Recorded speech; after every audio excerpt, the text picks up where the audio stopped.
अभी हमारे सामने राज्य मंत्री जो बिहार सरकार के रह चुके हैं वो हमारे अरवल से चुनाव लड़ेंगे, माननीय नवनीत कुशवाहा जी। हम इनसे कुछ वार्तालाप करेंगे और आप लोगों के बताएंगे और हमारे नेताजी भी बताएंगे कि ये अरवल से क्यों चुनाव लड़ रहे हैं, क्योंकि आप तो बिहार। सबसे पहले प्रणाम सर जी।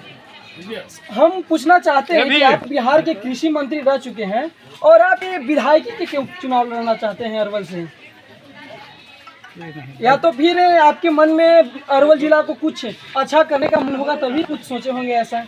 देखिए, ऐसा है जी कि अरवल विधानसभा चुनाव होना है जी जी और पार्टी की ओर से कहा गया है जी बीजेपी की ओर से कि आप लोग वहाँ मेहनत कीजिए, पार्टी को मजबूत कीजिए। ऐसे तो हमारे कुछ दिन पहले अच्छा और सुचित्रा और मुझे चुनाव यहाँ ले लाइए। जी जी मुझे पूरे बिहार में बीजेपी और एनडीए को जिताना है। जी यहाँ से चुनाव अगर लड़ेगी तो सुचित्रा सिंह अच्छा जो मेरी पत्नी है, जी जी जो कुर्था से एमएलए थी, बिहार सरकार की मंत्री थी, लेकिन साथ ही साथ अरवल विधानसभा क्षेत्र में चुनाव लड़ने के पहले ही मैंने अरवल को बहुत बड़ा तोहफा दिया है। जी। क्या वो तोहफा क्या है सर? ये मैं माननीय मुख्यमंत्री नीतीश कुमार जी से 1.5 महीना पहले मिला था जी और हमने कहा कि अरवल में एक मेडिकल कॉलेज का घोषणा करें। अरवल में मेडिकल कॉलेज खुलेगी और उन्होंने कहा कि मैं प्रपोजल मांग लेता हूँ, प्रस्ताव, और जो ही प्रस्ताव पारित हो जाएगा तो 15 अगस्त को गांधी मैदान से मैं घोषणा करूँगा। और मुझे खुशी इस बात का है कि जो हमने मुख्यमंत्री जी को प्रस्ताव दिया था 15 अगस्त को स्वतंत्रता दिवस के अवसर पर गांधी मैदान में उन्होंने घोषणा किया कि अरवल में एक मेडिकल कॉलेज खोला जाएगा। 8 अन्य जिलों में के साथ साथ अरवल में भी मेडिकल कॉलेज का घोषणा मुख्यमंत्री ने कर दिया है।